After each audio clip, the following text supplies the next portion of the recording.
share thing rather than?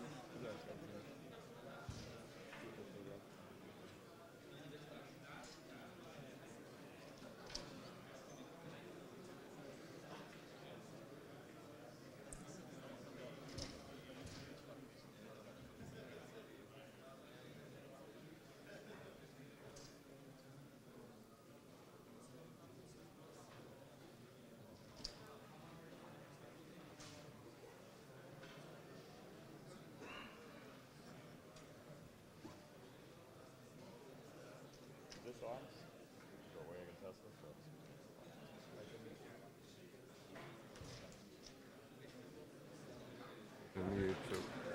Should be working now. Testing. I think it would be better to place it right here. Down here. Yeah, maybe on the left.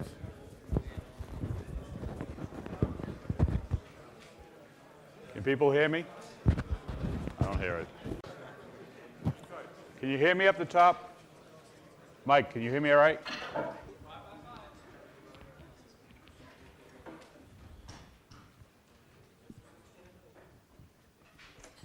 So hello everyone, let me introduce you Dan Walsh. He's the engineer architect at Red Hat, and this talk is about Docker security.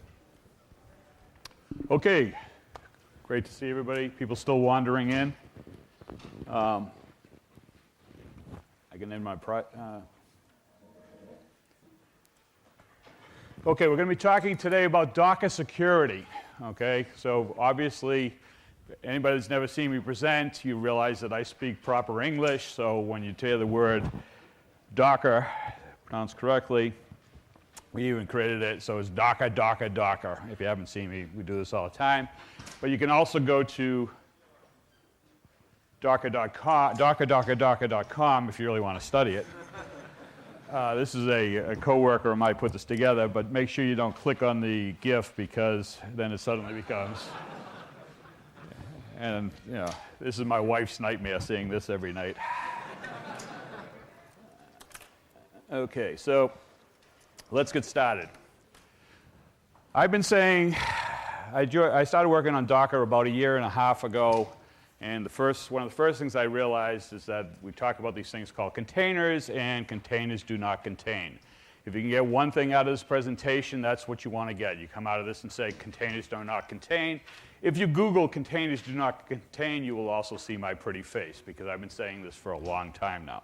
So one of the things we're trying to do is actually make containers contain. What I mean by that is make them secure, make them so that you can have a multi-tenant environment. I often hear of companies taking Docker, putting them up, and allowing anybody to upload any Docker file and run them. Even OpenShift is considering doing this, and it makes me cringe when I think about it. So we're going to talk about what we're doing. First of all, we're going to start by talking about whether or not you care if Docker containers contain. I would argue in a lot of cases you shouldn't care that containers do not contain.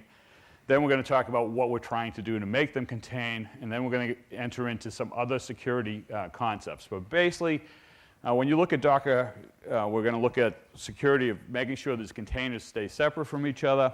Secondarily, we're going to look at things like signing, and eventually authorization and authentication. Some of the stuff we're going to cover is in the current Docker. Some of the stuff is going to be coming very soon, and some of the stuff I want to get in the next 6 to 9 months.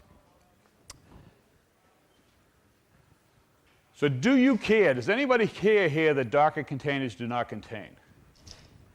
A few of you do, okay? I would argue that in most cases you shouldn't care that containers do not contain. Okay, the containers do not provide you security enough to download random crap from the internet and install it on your machine. So Docker right now has had several CVEs where people have gone out and grabbed a random Docker blob, a Docker image, downloaded their machine, and their tool to install a Docker image uses tar. And what's happened with the tar is has actually gone out, and you can put stuff into a tar ball that would cause it to redirect to other parts of the system. So what they've been able to do, so what a hacker's been able to do is to attack your system by tricking Docker's install capabilities to write on the other parts of the system. So Docker's got a lot of CVEs because of this.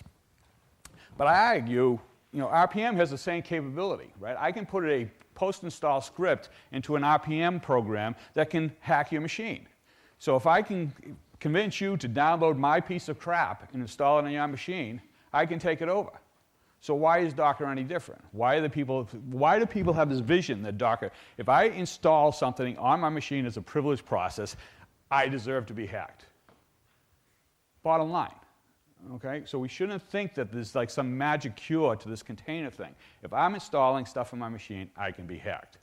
So you have to install trusted images. The same thing we've been trying to convince customers for the last 15 years, 20 years of Red Hat, is that you get trusted content from a registry or place that you trust. Okay, so if you're going to get trusted, if you want to get a Docker image, which is nothing more than a new way of shipping software, it has to come from a trusted source.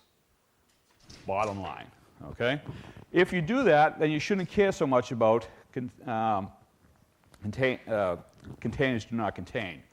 When we're using containers, we have to treat them like services, right? Do you care that your random Apache script program doesn't contain? Okay, because it runs as UID 60. If I install Apache on my machine, it's running as UID 60. Do you know how much privilege UID 60 has on your machine? It can connect to any network port. It can listen to any network port. It can run any set UID application on your machine, right? It can read any readable file on your machine. It can write any writable, world writable content. But we don't think about containing the Apache server. So if I run the Apache server in a container, I should think the same way. Right? It's a little better. Docker contains better than just UID 60. But if I'm setting up an Apache application on my machine and I'm running in a container, I shouldn't really care about whether or not it can break out through the Docker security, through the levels of security we're adding. But when I talk about security, I'm worried about privileged processes. Okay? So if I run a privileged process inside of a container, I should treat it as root. Root is root inside of a container. Don't think of it differently at this point. Let's not think of it differently. From common criteria point of view, when I talk to the analysts, I say, give me common criteria, but just say root inside a container is root outside the container. You still want to do all the security things that you always did before. So if you're running a service inside of a container that drops privileges quickly, keep it dropping privileges. So Apache inside of a container should continue to run as UID 60 inside of the container. So you want to drop the privilege as quickly as possible, treat it as like a regular privileged processes. You want to run services as non-root whenever possible, and you want to treat root and containers as if they were root outside the system. And then don't run random crap on your machine, which should just be so obvious at this point, you don't want to do that. So where containers don't contain becomes a problem is in a multi-tenant, should be on a multi-tenant environment as long as we follow these services. But if you're just using containers, Docker containers or other kind of containers on your system, just use the good security practices that you've been using all along. And of course, set and force one. But okay, we'll get to that in a minute. So why don't containers contain? Well, the number one reason, unlike KVM, everything is not namespaced. So when you're running a virtual machine, there's this whole sort of KVM environment that basically isolates your system totally from the host system. In containers, we don't have that type of security. Everybody knows what namespaces are? If you've seen me do Docker, you've heard about it. But namespaces is basically a way to change the worldview of the system from the process's point of view. So things like PID namespace basically eliminates your view of all the processes on the system. Network namespace gives you your own network view, different from the host network. So there's about 5 or 6 namespaces that we take advantage of, but we don't, other parts of the system like SElinux, C groups, lots and lots of the system is not namespace. The device namespace, the file system namespaces, the file system devices are not namespaced. So it's not comprehensive like KVM. Kernel file systems like sys, sysfs, procsys, totally not namespaced. So if I can write to those, I can take over the system. C groups, SElinux, devmem, kernel modules, all not namespaced. So you can't load individual kernel modules into the kernel and not expect to take the machine over. So let's look at what has been added to Docker at this point to try to make containers stay isolated. So the first thing they did at Docker is they use read-only mount points. So the idea is we want to set up the container environment, set up the container environment so that all the processes that have to be there, like /proc, /sys, that have to be inside of the container in order for processes to run, they expect that environment or that API to be available, we want to mount those as read-only. So if I can mount proc sys into the container and it's read-only, then the processes inside the container can't write to it. So sys, proc sys, proc6 trigger, proc IRQ, proc bus are all mounted read-only. We're going to get it in a minute. Everybody says, well, if I'm a privileged processes, can I mount them, remount them, read-write? Well, we're going to get into why you can't do that. So we also are going to eliminate the ability to mount anything inside the container.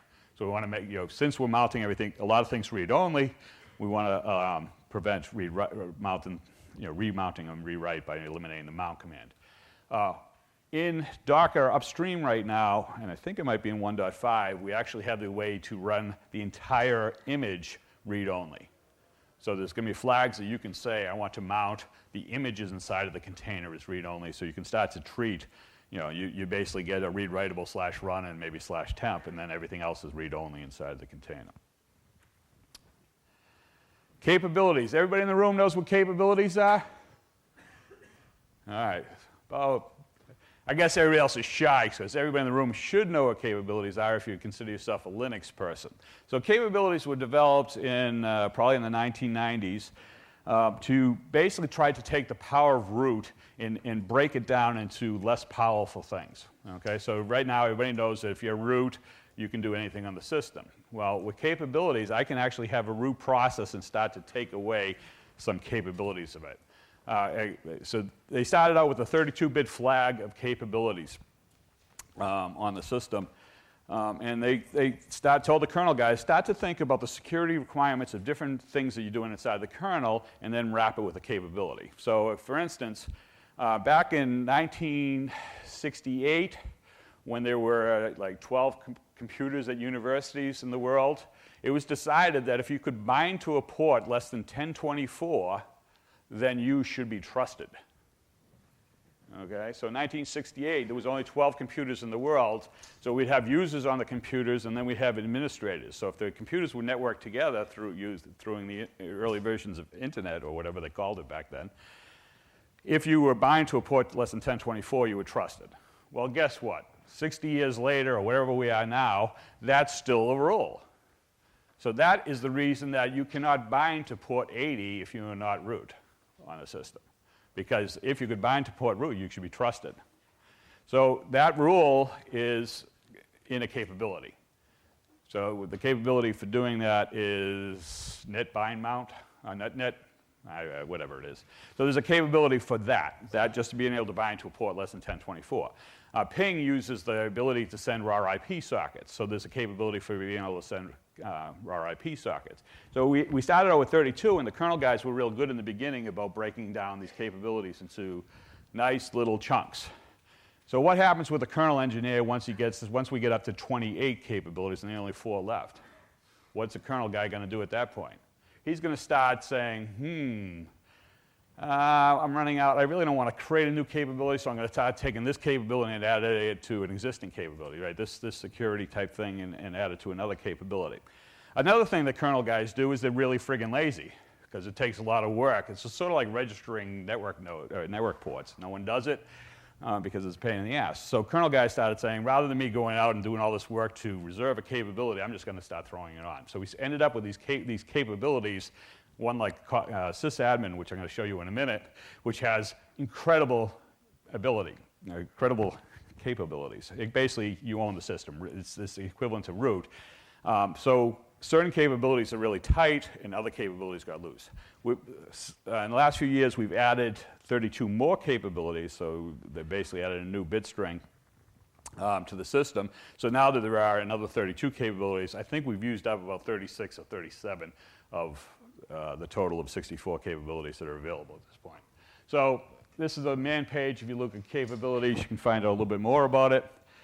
Here are the capabilities that we're removing from Docker. So we're removing the ability to set process capabilities, load kernel modules, use raw I/O in the system, be able to send audit messages, things like that. Be able to read all the kernel messages that come out, because if I can read the kernel messages, I'm probably going to discover what other containers are running on the system.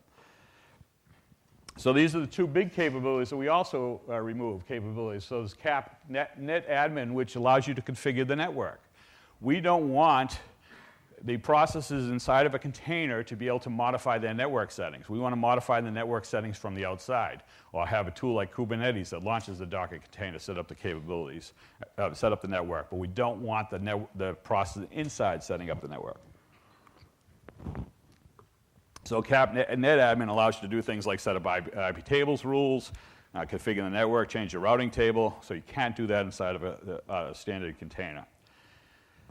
This is the huge catch-all, which is capsysAdmin. So to give you an idea of so we also eliminate capsysAdmin, and this is the way we get rid of mount. So those are some of the rules for what a capsys. This is where the kernel engineers got really friggin' lazy.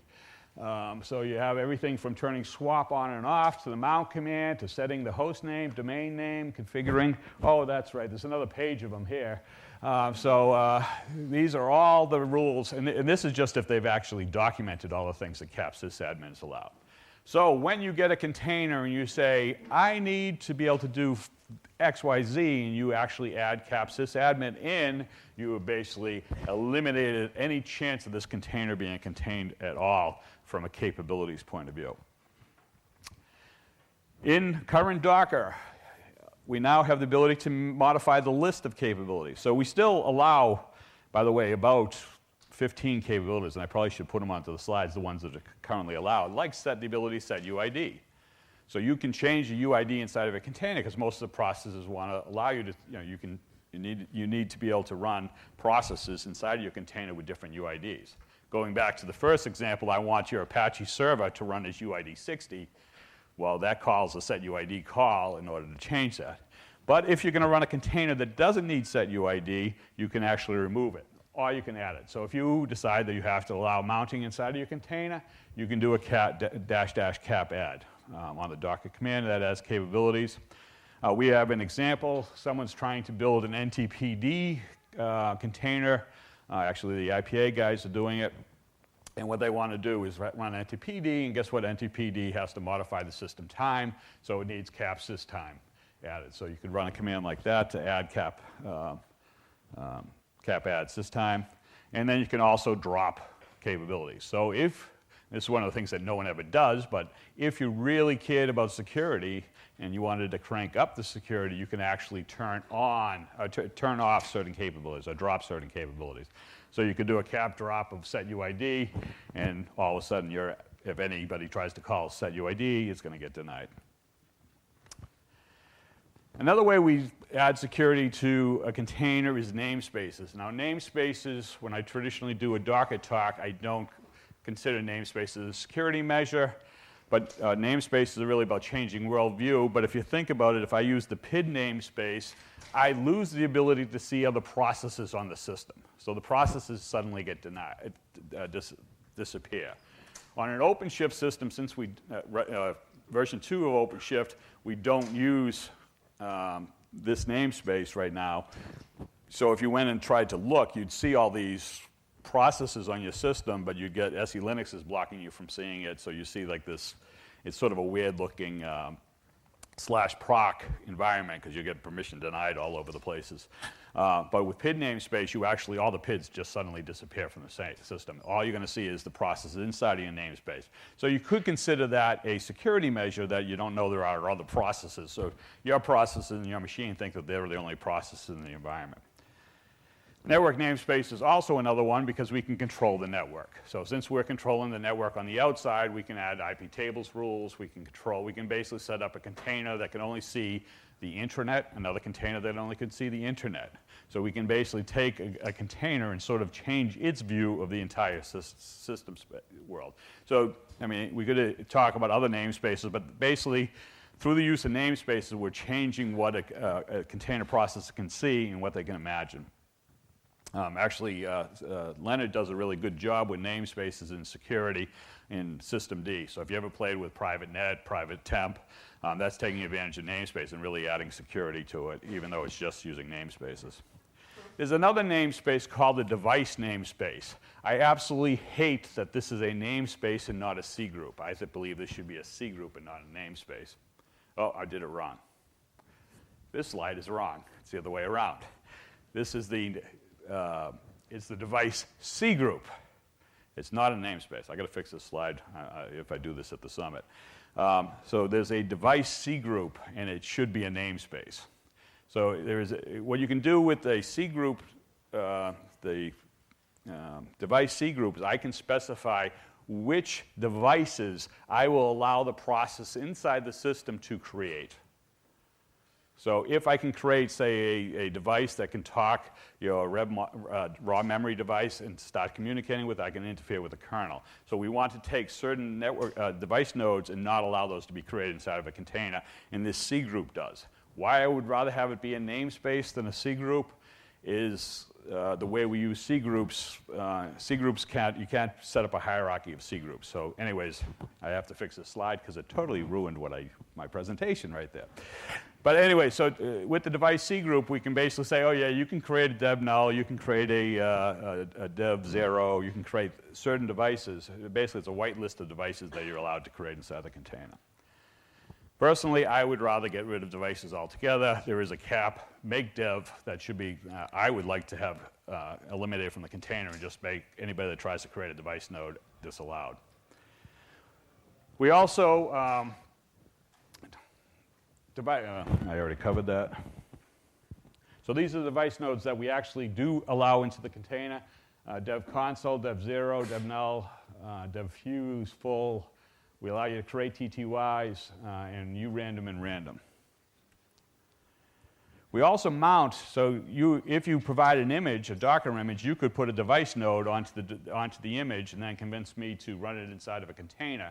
But all the device images are mounted no device, which means that if you have a block device or a CAD device inside of your image and mount it into my system, the kernel will stop you from being able to use that device, even though it's set up as a device node. AppArmor, everybody ever hear of that? Me neither. Okay.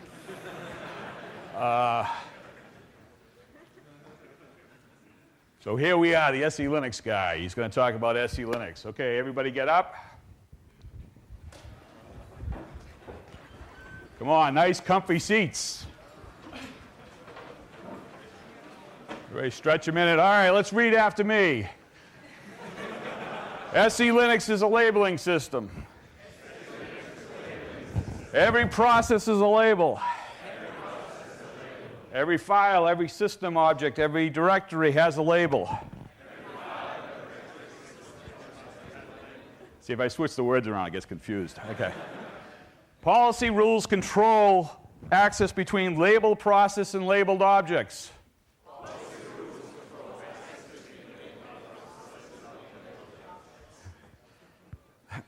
You guys you're really not hitting it steady. The kernel enforces the rules.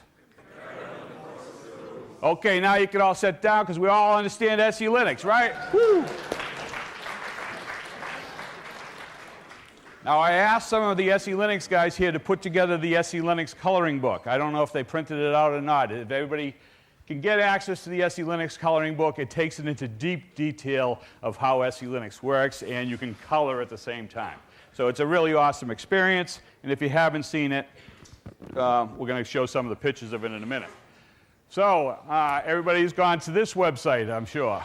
Okay, that's on my back of my shirt. This is Major Hayden from Rackspace put this one together, and I actually weep every time you say setInforce 0.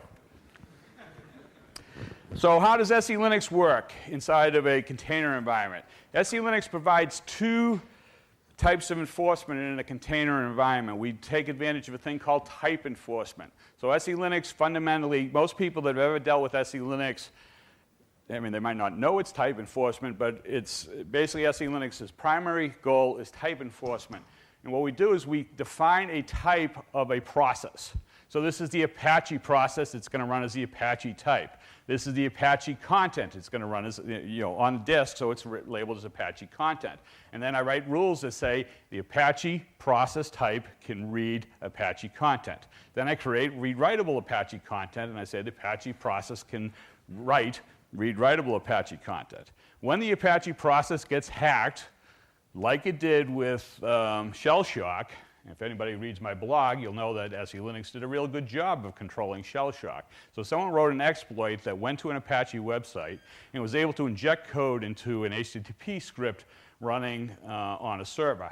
Every single HTTP script that written bash in the world was susceptible to shell shock. So anybody who was running a CGI script in the world using bash was susceptible.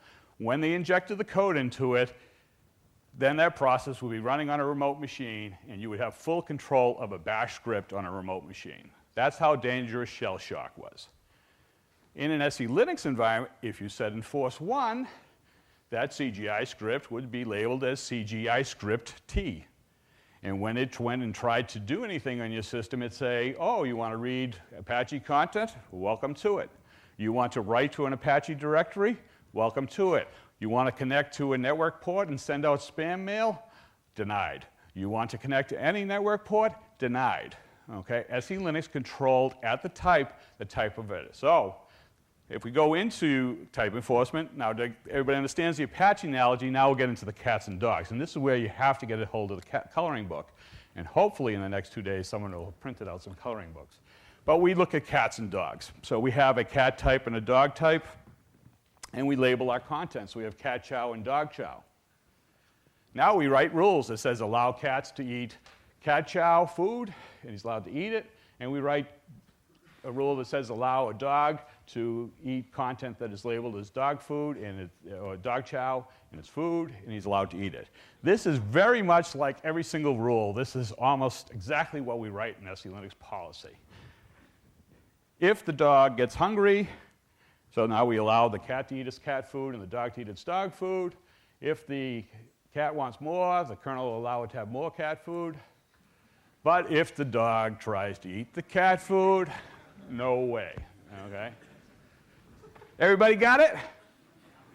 Now everybody's going to walk and say SELinux is easy, right? So I beat that to death. Let's go on. MCS enforcement. Oh, I probably should cover this for Docker, I guess. So in Docker terms, we run every single container with svert LXC net-t, which basically says it's a container, and then we label all the content inside of the container as svert sandbox file t. In the United States, there's an expression, what happens in Vegas stays in Vegas. Anybody ever hear that expression? That's not an American? Okay, or if you've ever seen the movie The Hangover, and if you haven't seen The Hangover, you should go rent it. It's an excellent movie. So the idea is that we want to basically take a container and say, you are in a container, your job is to be in a container. We don't care what you do in the container, just don't bother your neighbors.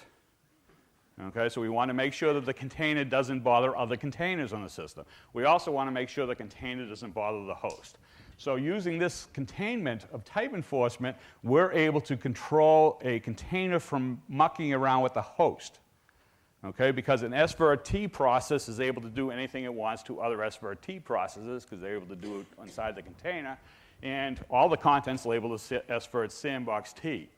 So if this container breaks out and tries to read your home directory content or your credit cards inside of your database, it's blocked.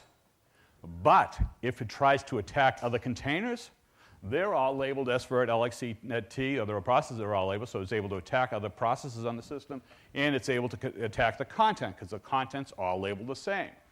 So you say, Dan, hold on, I thought we were trying to make containers contain. Well, they don't from attacking each other using type enforcement. So we take advantage of a separate part of SELinux called MCS, multi-category security. So multi-category security was actually invented for svert, or for secure virtualization.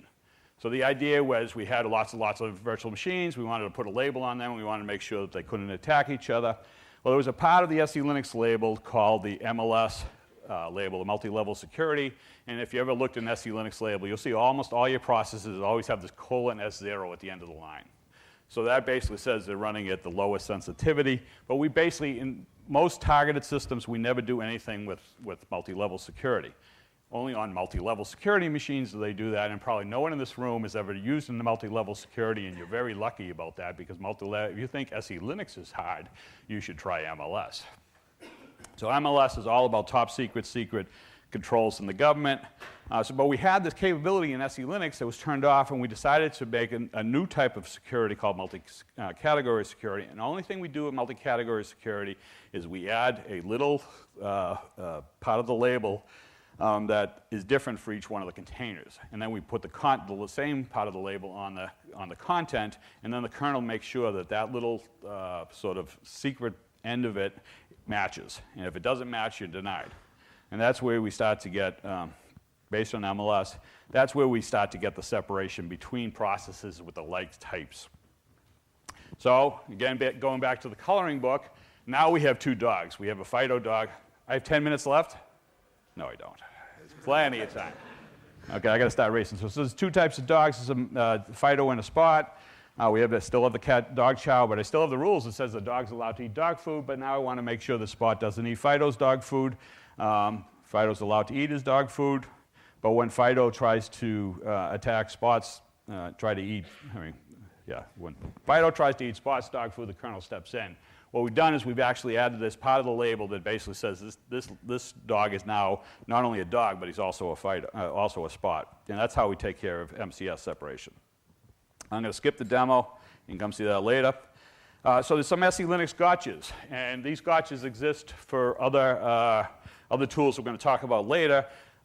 Docker is all about the processes that are running inside of the container basically see sort of the container environment, but in a lot of cases you want to take external content and put it into the container, or you want to have all writable content from inside of the container stored on the disk. So you do use these things called volume mounts, and in the real world they're really bind mounts into the container. So one of the things you need to make sure of is that the SE Linux labels are correct. So when you ever do a volume mount into a container, if SE Linux is going to blow up on you at all, it's going to blow up in this situation.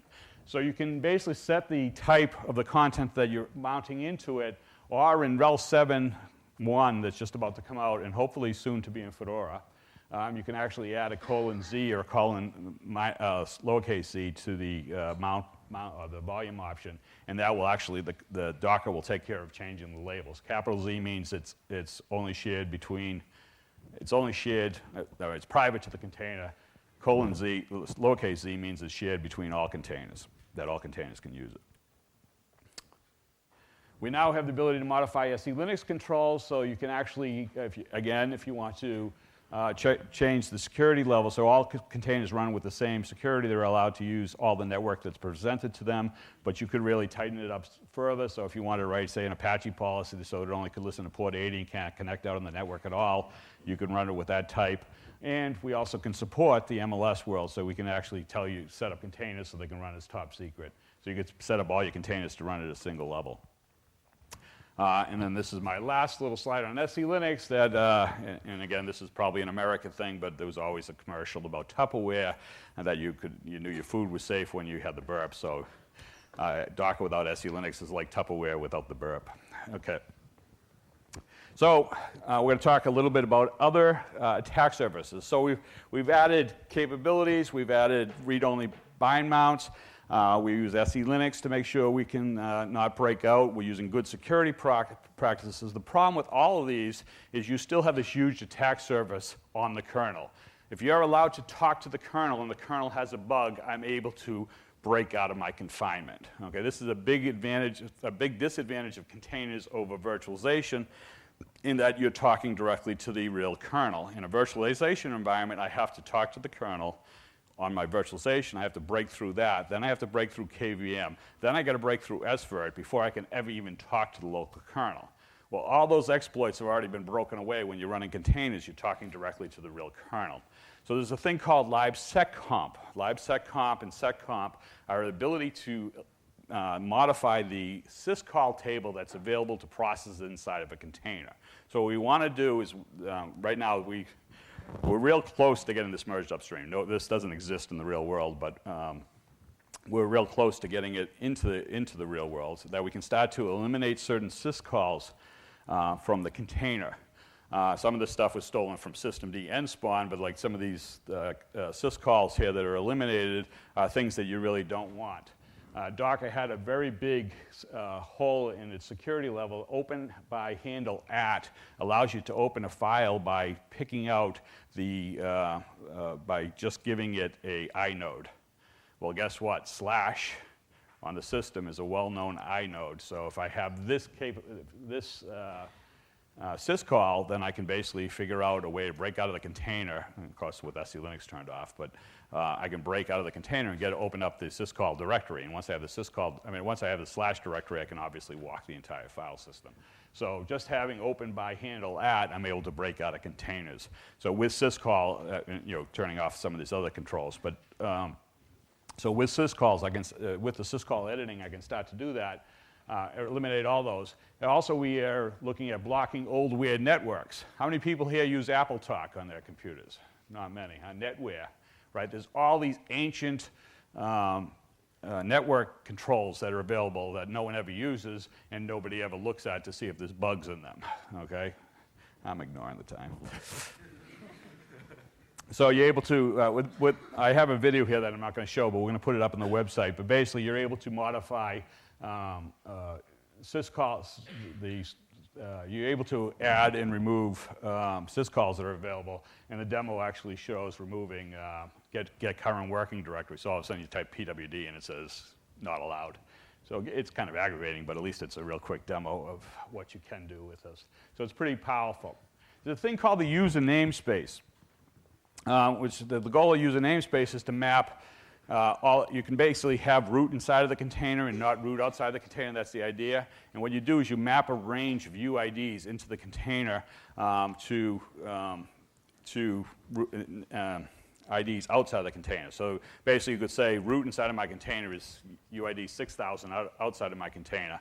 And then the kernel will actually, inside the container, allow you to screw around with your namespaces, but if you try to break out, it'll say, hey, your UID 6000, you're not able to break out. This has been merged. It's still experimental. Question is, how well will it scale? Can we use it to protect the host, potentially? Can we protect any other containers from it? Yes.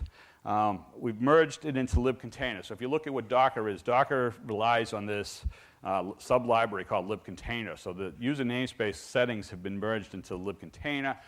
They still don't exist inside of the Docker proper command set. We're working on an interface to get this into Docker. So theoretically, user namespace will allow us to add additional security. It'll also allow us to tighten up the SELinux security on it. So we can start to really tighten up things if we get user namespace. User namespace has some major problems because doing volume mounts and things like that are difficult, and there is some work in the kernel. Right now, I can change the UID view of the world, but I can't change file systems view of UIDs. So there's some work in the kernel to potentially allow varying UIDs based on bind mounts, and if that happens, then user namespace will get real interesting. So I think I'm going to stop at this time. Basically, all I've really covered is containing containers from each other, but there's also a huge amount of talk huge amount of work that needs to be done around image signing, authorization, authentication, but I'm going to run out of time, and I figure people probably have questions right now for me. So anybody have any questions? Or are they just into signing and they want to talk about image signing? Nobody? Yep.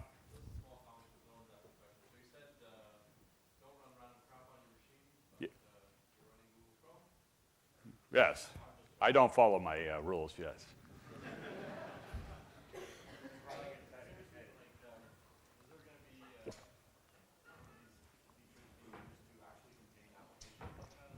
Are there going to be any of the Docker, so as far as using Docker to contain applications on the desktop? That is not going to happen. But this man right there is going to use similar technology. Alex Larson's working on a new strategy. First of all, there's the SELinux sandbox so that you can play around and does it basically takes advantage of a couple of these controls to allow you to run desktop applications in a sandbox environment. Alex is working on also using container technologies to run desktop applications and fully integrate them into the desktop environment. So eventually, hopefully, to really do a good job of this, we need things like Wayland. We need to convert the file manager. We need systemd bus to really do a really nice job of sandboxing it. Right now, he's working on just running container applications and not, he's basically not going to confine them in the beginning. But eventually, if we want to sandbox them and really confine them, then we have to improve the overall you can't be using X very well to confine applications. So there's major holes in communication paths in the desktop. But Docker really is, at this point, we're just looking at Docker for isolating server applications. Anybody else?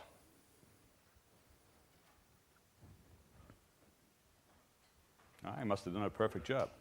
Oh, yes. Yeah, can you help me find you mentioned that you wanted us to have to merge the feature of when you're running a Docker container and mounting a volume to reliably, so it Right. yeah. Can you help me find because I'm Where is the pull request? yeah. Go to, I'm on GitHub, I'm at the end, so go look at my Docker thing and you'll see my pull request, and it's listed in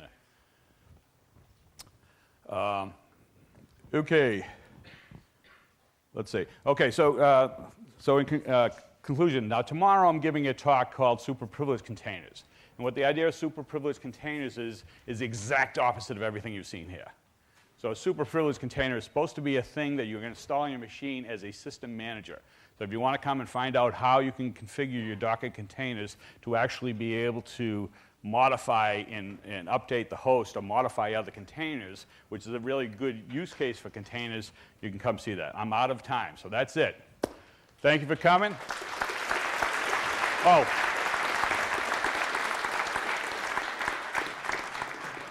So one last thing. If you go to opensource.com, you can find there's two articles I've written on this. One of them that goes deep into why you don't care about containers containing, and the second one covers all the security stuff I've talked about. I owe them a third one that I'm supposed to write sometime while I'm on an airplane riding 6 hours. So I owe them a third one to talk about new features, but the articles are all written on it. Thank you for coming.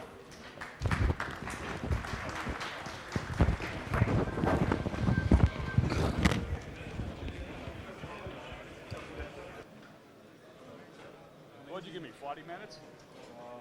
No, I think you were pretty much on time. That went quick. Yeah, that was really nice. So are you starting a selinux religion? Not quite. I need your slide. I wanted to ask, but it's already too late. Yeah. How about like Docker daemon and Docker CLI is basically for root only? Right. Will it be possible for every Not right now, but that's actually at the end of the slides I was going to cover authorization and authentication. So right now we're working to get authentication into Docker so we can start to say who's allowed to talk to the Docker daemon. And then authorization, we want to break down when you talk to the Docker daemon, what are you allowed to do, right? So